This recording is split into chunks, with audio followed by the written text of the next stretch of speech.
Welcome to It Takes Two. I'm Blair. I'm Chris. And today we'll be talking about Real Housewives of Potomac, Season 8, Episode 19, The Reunion Part 1. Listen here, I need y'all to subscribe. I need y'all to like. I need y'all to comment. I need y'all to share the video. We finally made it to the reunion. Blair will walk us through this. You ready, Blair? Mm-hmm. Your name is Blair, not Blair. Blair. Yes. Okay, there we go. Well, Andy says this season has been frustrating to watch because the show is about finding common ground, taking accountability of the actions that we do that affect others, and moving forward. And he asked, can we all agree to take accountability and move forward today? Okay.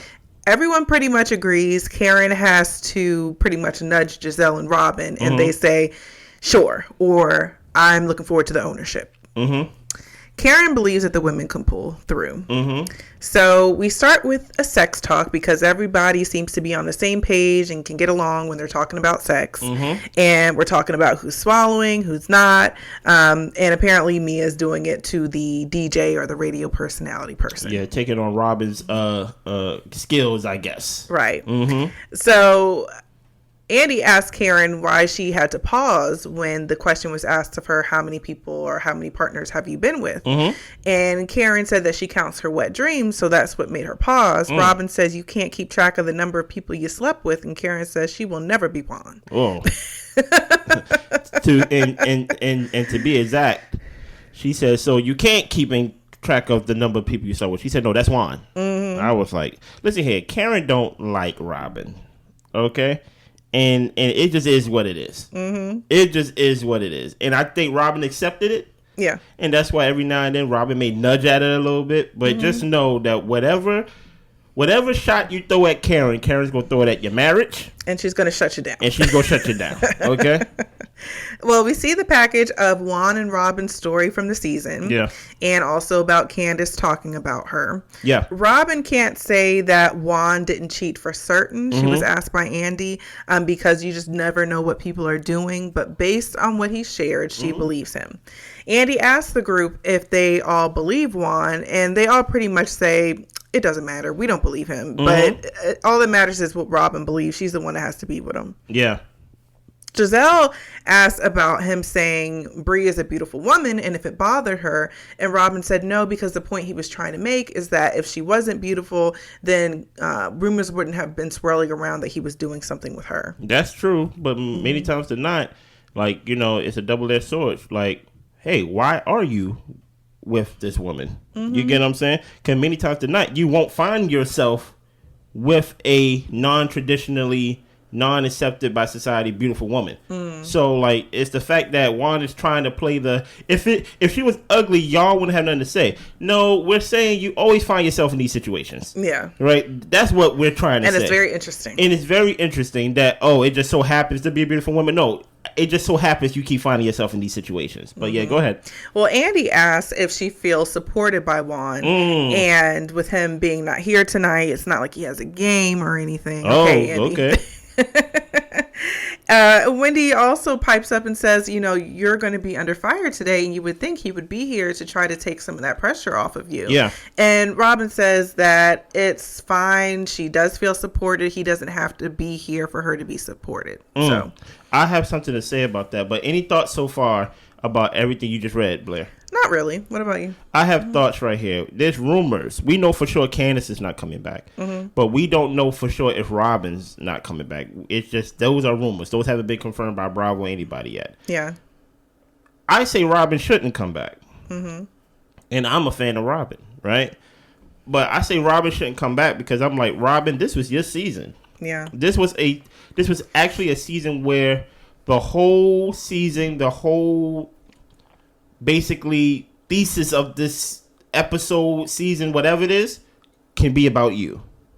And I'm like, there's not going to be a lot of times to where within a franchise that everything is going to be about you. So now that this season catered to you, even though it catered to your marriage in like the way that, like, you know, it exposed some things and it will expose some things, you was the main subject, right? You was the main event for the season and you flopped. Absolutely. So I'm like, you took the ball and dropped it. So I'm like, if you fumble it to where a season is all about you. It played. They said the first episode of the season was one of the highest rated episodes because we all wanted to see Robyn. We all wanted to see Juan. And I just asked Blair, when would there ever be a time that we all would want that again? You're right. And I'm like, if we got that this season, and this is what we got, the way he's in 2 episodes, he's in 3 episodes, he's not at the reunion. He's basically acting like, I don't care. I don't really care for the Housewives. When you're the one bringing in the paycheck, and it's a big paycheck, why should we keep you? Mm-hmm. No, you had a chance to be the star. You faded, and I think because you flopped this season after we put it on the tee, you should go. Now I have a devil's advocate question for you. Yeah. So last season, her response for not bringing it up is because they had moved past it. It was not something that they were currently or actively working through. Mm-hmm. Now, with it being a whole other year later, what do you think they should have shown to be able to not drop the ball when it came to it? I actually think, good question, but I actually think if they already moved past it, right? And it's not a fresh issue for them anymore. Their words. Yeah. That's even more reason to play to the cameras. Okay, if it's not a fresh issue, I understand if it was a fresh issue, you're like, I don't want to talk about it because my marriage is on the line. Basically, it's on the brink of basically leaving, or we are on the brink of getting divorced. But if y'all said that y'all passed it, going by your words on Robyn, if y'all are past it, then put on a performance for us then. I would think it would be easier to tap in to those things that y'all worked on to give us a show, to give us a great season. But y'all didn't even do that. Yeah. So it makes me think maybe y'all not past it and things like that, because I'm like, why isn't he here? Wendy brought up a great question. Why isn't he here? Okay, we know, because my whole thing is, what makes Juan so special that he doesn't come and he doesn't support? I'm sure none of the men want to be on camera, and I'm sure none of the men want to be in the middle of any drama or any drama that their wives are in. But what makes Juan so special that he can just be like, no, I ain't going to do it. No, I'm not going to do it. Even when the season was about him, he's like, no, I'm not going to do it. I'm just going to leave Robyn and take everything with it. And I'm just like, yeah, Wendy, I'm 100% with you. And I'm like, because this season was up on a tee for you, Robyn, and you didn't hit it out the park, then there will never be a time that you will be the main attraction to a show. And you didn't give us anything. So I'm like, just go then. Yeah, I think the I don't care and lackadaisical attitude is what makes us think that she dropped the ball. Yeah. Because you have to show some type of emotion, vulnerability. We're actually peeking behind the curtains into your life to feel and see what it is that you're going through. I think that's the whole point of these shows, right? Right. Mm-hmm. And so I really felt that, say her and Juan were on one page, they're good, they moved past it, fine. There was a whole backlash of events that happened after you exposed the situation that happened and explained it. And to me, instead of just arguing with Candice about Candice attacking you on Twitter, and it could have been a whole thing of, I'm really struggling with this social media stuff right now. And this is what it's doing to affect me. This is what it's doing to affect my family. I feel like we could have dug a little bit deeper into that instead of making it a Candice, you talked about me, which I get where she's coming from, because if you're supposed to be her friend, Candice, why are you going on social media blasting her just because you want other people to like it and right, and because you're angry and you think, well, she's my friend, I can say what I want and she's gonna forgive me. Not everybody's like that. So yeah, I felt like with Robyn, and maybe Robyn, which I find it hard to believe, but maybe she doesn't really feel any way towards it and she really doesn't care. But I mean, that season where she said she was going through a depression and a hard time, that was around the time that the thing happened, I think. But my thing is, she never really lets us into what is the current state of affairs or behind the curtain. Then my thing stay the same. If you really feel like you can't show anything, then you can't be on the cast. The whole point of being on the cast is we pay you big money for us to get a glimpse into your life. Yeah. If you're not showing your life, then you can't be a main character on the cast. It's just that simple. Well, Andy asked that if you all have any doubts. And Candice said that her issue was that Robyn kept the information about her marriage from the group, but she wanted everyone else to share about their personal lives. Okay. And Candice pointed out the situation in Mexico where Robyn brought up blue eyes. And Robyn said the only reason she brought that up is because Karen was talking about Juan holding hands with somebody in Georgetown. Okay. And it wasn't going on while they were filming, as Robyn continues to say, and that's why she didn't bring it up. Whatever. Yeah, Karen's point was you had a whole story going on and you refused to speak on it. Even to the point where Andy was like, you could have gotten ahead of it. You could have helped yourself. And Robyn did say that she thought Karen would bring it up. That's no excuse. And why would you not put your information on the forefront? And Karen said, look, I talked about my tax issues. That was something that I discussed. Candice said, she got a question from a blogger and she refused to answer that question, but she tells her, like, look, you shared information with this blogger. I'm not going to entertain any questions from this person. Yeah, like Robyn is giving bad excuses. And I'm like, if it's not confirmed that you're fired from the show, it will be soon. Because you over here saying, the reason why I didn't bring it up, because I thought Karen was going to bring it up. Why would Karen bring up your life? Right. Like that's no, like the fact that I don't understand how you have a whole story that, okay, didn't happen during the season, but you can actually get ahead of it like Andy, and you can actually like reenact what you already went through. Yeah. You can sell it to us as if it's fresh. But if it's not fresh, I'm like, that's even better for you. But that's just how I'm thinking. But it is what it is. Yeah. Yeah. After this scene with Robyn, I'm like, Robyn, you should definitely lose your position on the show. Well, Candice brings out her prop for the evening. Oh, boy. And she has a huge printout of the text that Robyn sent. Yeah. She said that Candice thinks Robyn knew by talking about her business, or knew about, like, not talking about her business, that she would put Candice's husband on the front street to get attacked, or whatever the case may be. And also, Candice in these text messages say that she was talking about Jazelle and how she was going to expose something about Jazelle. And Jazelle is just like, I knew about this. Me and Robyn talk. Like, this isn't news to me. If anybody should be upset about that, it's me. But what are you trying to say, Candice? I really don't know what Candice was trying to say. And they blurred out the text messages, so it's not like we could really see. So it really fell flat. So basically, Candice put out a big board of text messages of Robyn talking about Jazelle behind her back. Yeah. And then Jazelle was like, yeah, I knew about this. We're friends. So, like, Candice, I don't know what you're trying to do, but I'm like, your first prop thing fell completely flat. Yeah. Completely flat. But it is what it is. Let's go. Yeah. Then Andy asks, well, what do we need? Well, what do you all need in order to move forward? Candice starts crying. Jazelle starts cracking up, laughing, talking about tears, tears, tears. Here she comes with the fake tears.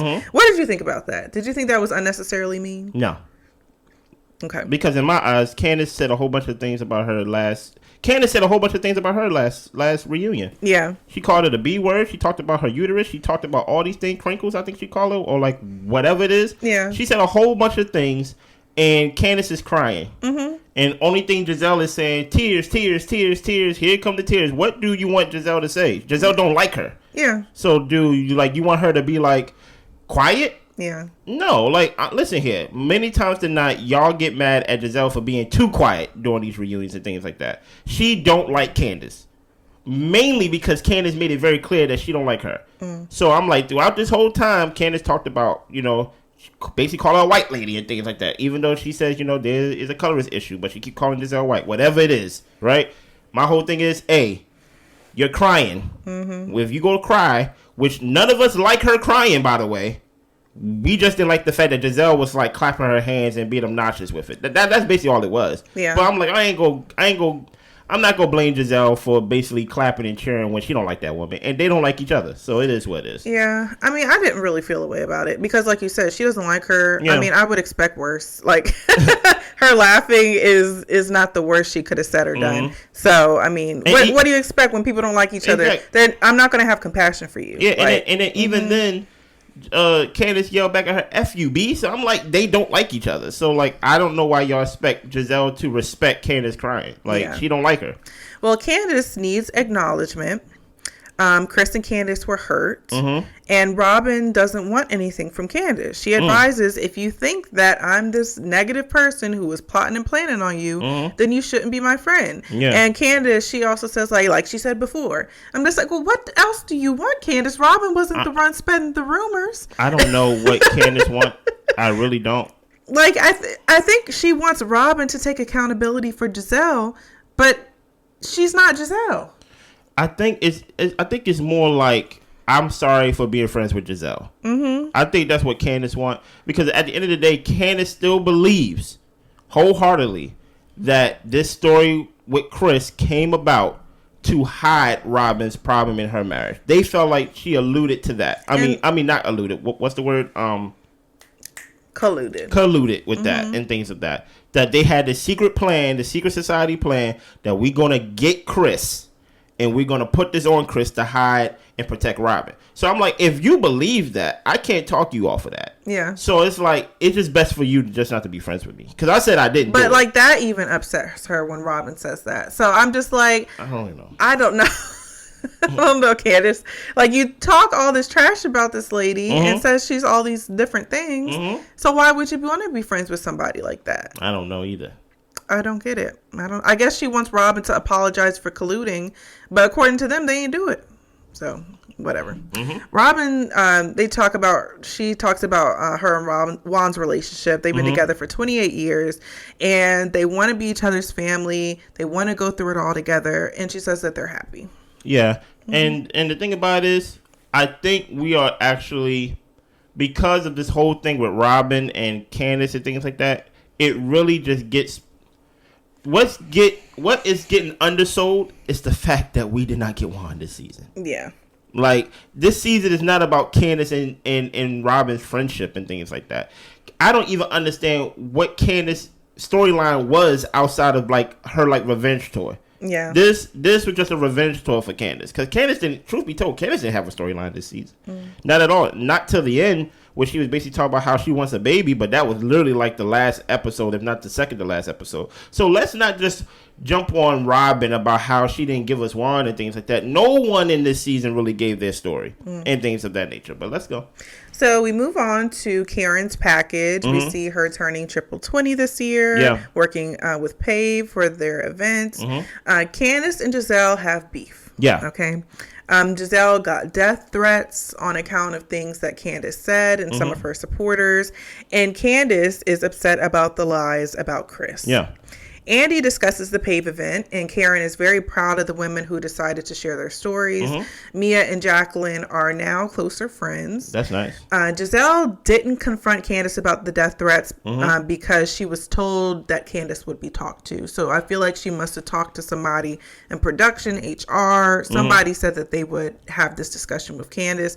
But I think the thing is that even though this is a job, we want you to have these confrontations on camera. Okay. So yes, you're getting these things and it's upsetting you and all these different things. And the place for you to have that discussion is with the person. But she refused to. Yeah. I don't put that on Gizelle though, to have a conversation with her about death threats. Mainly because I think that probably happened off season, because I think the death threats happened after the reunion. So she probably was like, maybe she probably like, Andy, this can't happen again. Because like my children, like I live with my children. So this can't happen. I don't think they want to make death threats entertainment. Because what do you think would have happened if Gizelle would have said, hey, you are the reason for death threats? And then Candice would have said something snarky back to her. And then it just would have been just death threats, basically. Well, I mean, like, when I'm thinking about Real Housewives of Beverly Hills, Gizelle started receiving, not Gizelle, Garcelle was receiving death threats and like to her kids and stuff like that. And I think it was Diana Jenkins who was doing it, or something about her other castmate being involved in it. And she brought that up on the reunion and they had a discussion about it. So I'm saying it can be done. Not if I hate you. Okay. I think y'all missing the fact that they hate each other. Yeah. Right? Candice hate Gizelle. That's why Candice is not on the show. Y'all say she walked away from the show. I think Andy basically told her, hey, this is not healthy for you. Yeah. Like I think it's best if you take a break. You know how you kind of get fired but don't get fired? Yeah. I think that's what happened with Candice, because Candice can't move on from it. Yeah. But continue. Well, Candice says that, how is it my fault that people are saying these things to you? Mm-hmm. And she takes no accountability for these death threats. Mm-hmm. And Jazelle says, you're a direct connection to the things that they are saying. They're saying things in reflection to my skin or all these different things. Mm-hmm. And you call me raggedy, you call me a devil. And she goes on this whole list of all the names that Candice has called her. And Candice tells her, look, everyone on this stage has received some form of a death threat, and we shouldn't have to conflate the issues of me calling you names with you getting death threats. Mm-hmm. And Andy asks her, are you liking these tweets? And she says yes, she's liking some of them. And then Andy says, well, then it involves you in some way. And Candice says it's no different than Jazelle talking about me and my husband on her podcast. Okay, now I have a question. What did you think about that? I think that Candice could be better with accountability. I agree that no, you didn't incite these people to make death threats, but you do go online to get support and people to rally behind you off of the disdain you have for Jazelle. And I'm not going to say it's not warranted. You know what I'm saying? Like, definitely dislike this lady because she is clearly spread all these different like lies and innuendos and things like that about your husband. I can be mad at her, but you go online and you do incite people to anger towards this woman, and form like a mob mentality. So I think that she has to take some accountability for her going online and getting people riled up. Like, you can be mad yourself, but you don't have to include thousands and thousands of people in your anger. Yeah, I think just to be clear, I'm not putting death threats on Candice. Right. Same. Mm-hmm. I'm not putting that. Like, if someone want to be that dumb and put and threaten someone's life in that way, I'm not gonna put that on Candice. But Candice, you're not gonna play me the fool as if you're not having your own review show on Twitter. You get what I'm saying? It's the reason why you go online. It's the reason why you go on these blogs. It's the reason why you go on these YouTuber shows and say what you say, because the people love it. Yeah. It's provocative. You know what I mean? It gets the people going. You get what I'm saying? So don't make it seem like you don't play to the crowd. Don't make it seem like you're not Hulk Hogan going like this to the crowd. You get what I'm saying? Because that's what Candice loved to do. Right. Candice Great way to put it. Candice loved to like basically taunt to the crowd like, yeah, we hate Jazelle, do we? You know what I mean? And then she just goes to each corner of the ring and she do her little Hulk Hogan and she rip her shirt open and basically show her muscles. So don't make it seem like, hey, we all get death threats and things like that. There is a certain disdain that the audience that watch the show have for Jazelle that they don't have for Ashley, that they don't have for Mia, not even Wendy, not even you, Candice. You get what I'm saying? So when you go over here and say Jazelle should be fired and things like that, and then you basically, the way you insult Jazelle, you don't insult nobody else on that show like that. You get what I'm saying? It's more personal with Jazelle. And granted, Jazelle may have made it personal with you, but even Jazelle said it like, what do I need to take accountability for this season? I ain't say nothing to her. You get what I'm saying? So don't make it seem like, hey, I don't know why it is, while you at the same time liking the tweets. Yeah.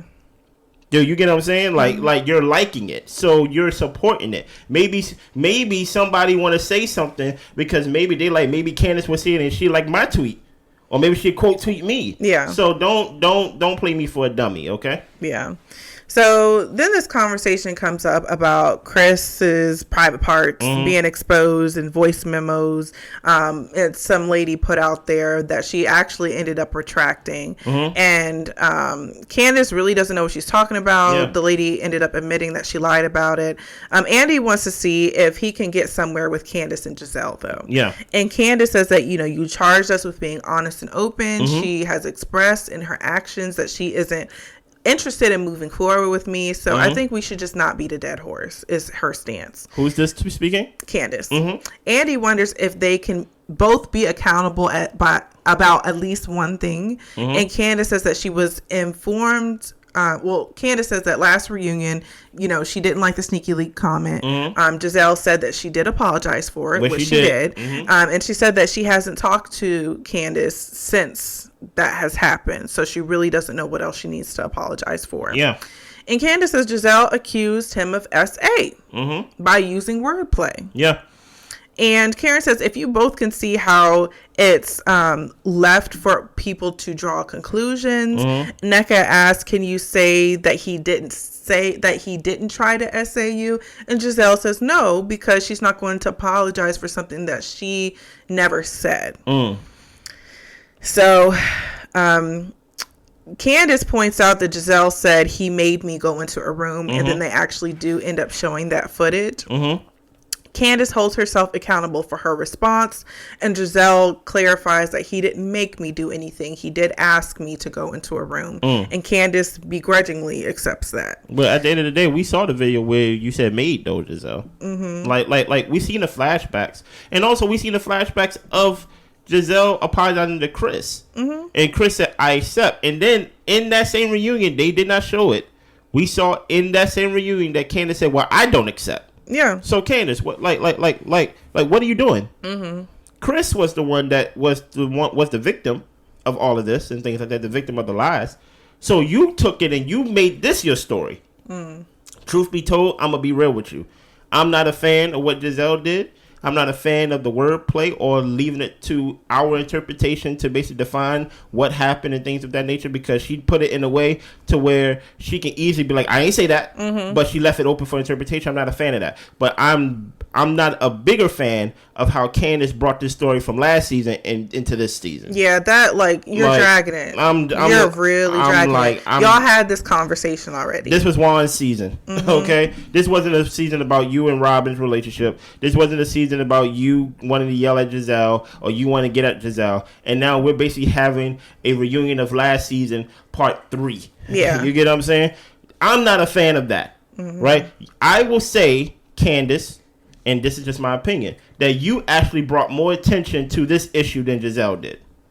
Because you brought it all the way from last season, a year later. And what the crazy thing is, too, they went on an ultimate girls trip in between where she didn't even barely talk about it. Like, she went through the trip without it being this heavy thing over them. Yeah. Yet she brings it onto this season and just... I don't know. Candice is annoying me this season. So I'm thinking like, hey, you wanted to talk about this thing. How come you ain't talk about your relationship? How come you ain't talk about your marriage? How come you ain't give us a glimpse into your life? Instead, you use this as a cover up to cover up your life, so that I can accuse you of basically like, oh, y'all came up with this plot to hide Juan's life and to hide Robyn's marriage and their marriage and things like that by accusing Chris. I say you're still using Chris to hide your real personal relationship. Because I'm like, this shouldn't be a story. Let's hear more about that tour. Let's hear more about how you're over budget. Let's hear more about how you want to have children. Let's see more about how y'all are married, you and Chris. We ain't seen none of that this season. All we seen is basically like, I'm gonna get you back, Jazelle, for what you accused my husband for. And I'm just like, you wasted a season. Yeah. And not even knowing that it would be your last season. But it is what it is. So we move on from them. Yeah. Andy asks Robyn and Karen to both say nice things about each other because he says, Karen, you kind of don't really, ride the fence when it comes to Robyn. You do that with everybody else. And Robyn tells Karen that she's witty, she looks great, and she's a great mother. Karen says Robyn is a good friend to Jazelle. Robyn is intelligent. And she is interestingly strategic, and her woe is me cries, but she is a nice person. Karen don't like I don't really know. I don't know how much of that was nice or true, to be honest. But okay. It is what it is now. Karen's issue with that is basically like you come on me and come hard on me about blue eyes or my tax issues, and then you're sitting on a curb crying, asking people to have sympathy for you. Karen's like, I don't know what you want from me. Robyn says that, if your friend took to social media, she asked Karen this, and told the world that you were colluding to plot on them, would you be okay with that? And Karen says, we need to bring the best of us to the viewing audience. So she really doesn't answer the question. Of course not, because Karen knows the answer. And Karen says, one moment, and that's her on the curb crying. So we finish with that. Andy says it's break time. Andy gets up and walks away. Usually for Andy's breaks, he's sitting there chatting, chilling until the ladies get back. But Andy needed a minute. So Mia's in the back. She's calling Ink. And Gordon is right behind her. And he says hello to him. What's up, man? Yes. So this next portion, we see Mia's package. about her moving back into the condo, losing their business, and the marital issues she's had this season. So currently Mia is living in a penthouse in DC. She says this is the smallest place she's lived in a while, but she's happy there. Gordon has an apartment in Charlotte, and he's going to be relocating to DC, basically across the street from her. Ink was her high school sweetheart, and they rekindled the flame at one point while she was in a relationship with G. Crazy. And Wendy says that Gordon is saying that Ink came to your house and was trying to take Jeremiah because he believed he was his son. And they're asking, does Ink still think that? And Mia says, yes, he does think that. I don't know why we can't take a paternity test.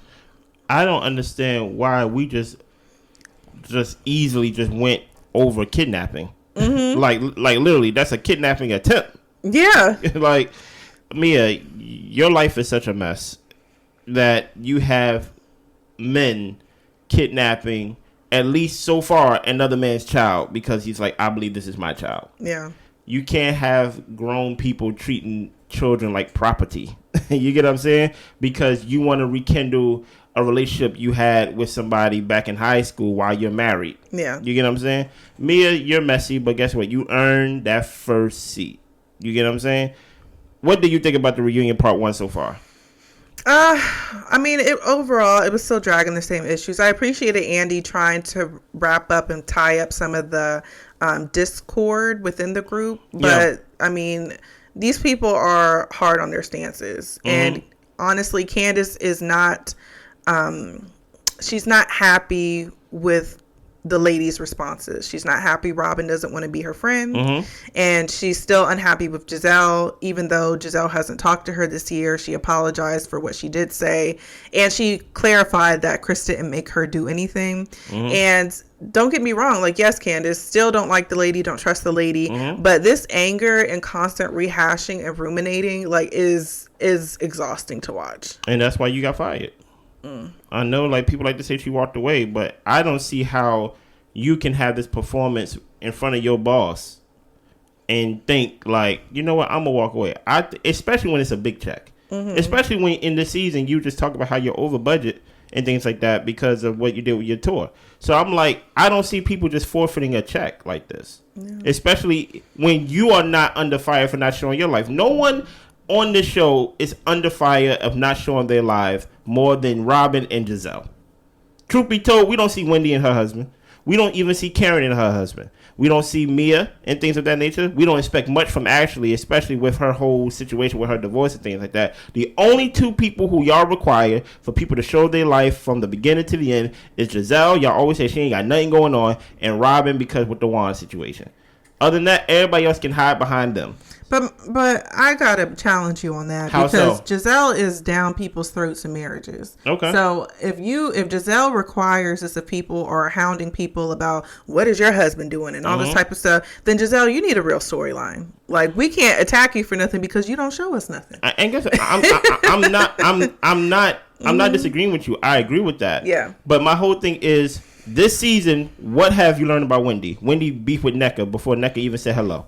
You get what I'm saying? Because Ashley stirred the pool. You get what I'm saying? What have we learned about Ashley? We asking Ashley in the beginning of the episode, hey, how's that divorce coming along? I'm not divorced. Well, I ain't really got no questions for you then. Right. Because you're literally in the same position you've been in for at least 2 years now. Yeah. So I'm like, no one is really being transparent. And that's why I'm like, hey, maybe we need to get rid of everybody then because nobody's being transparent. Karen keep taking us back to her family land and stuff like that. And I'm like, I mean, it's cool. You get what I'm saying? But no one is really being transparent. Well, Karen, next season, we going to be transparent with you. Yeah. Because based on what you went through in current time. But I'll say with Wendy, I want Wendy to stay. I think Wendy is above the show, but I enjoy her family dynamic on the show. I want Wendy to go. Okay. I want Wendy to go. All right. I do think she's above the show. And when she comes on the show, I think she has to act a certain way, and I don't like the way she's acting. Like even something as simple as they asking Andy going around, and Andy went like, "Hey, Wendy, what do you think? Do you think that's SA?" And that's when Evan was like, "Wait a minute, nneka's the lawyer," and that's when Wendy was like, "But he asked me." I'm like, but you're not a lawyer. Okay. Like, why you? No, don't get me wrong. Wendy's been acting up this season. I'm just like, what's going on? And it's been weird. I'm like, what's going on with you? But yeah. So that's why I'm like, Wendy, you can go too. Okay. But other than that, this reunion part 1 was just as bad as the season so far. Hopefully, part 2 is better. Anything else? That's it. Make sure y'all subscribe, like, share, comment, all the above, and we'll be back next week with part 2. Y'all be good. Bye.